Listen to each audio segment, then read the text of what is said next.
Hello বন্ধুরা, সবাইকে শুভেচ্ছা ও শুভকামনা। এখন যে গাছটি দেখাচ্ছি এটা হচ্ছে গাছুয়া পান।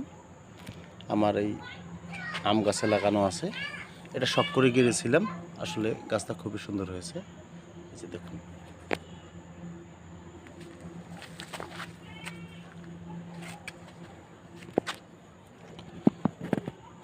আপনারা তো জানেন, যারা মোটামুটি গ্রামের সংসারে থাকে তাদের বাড়িতে অন্তত পান গাছটা অত্যন্ত একটা সম্মানীয় গাছ।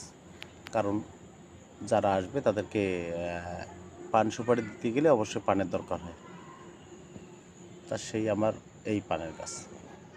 তা বন্ধুরা, আপনাদের কাদের কাদের বাড়িতে এই ধরনের পানের গাছ আছে একটু কমেন্টে জানাবেন।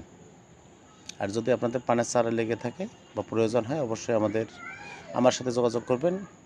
আমি এই গাছ থেকে আপনাদের পানের চারা দিয়ে দেবো। তো বন্ধুরা, ভালো থাকবেন। ধন্যবাদ সবাইকে।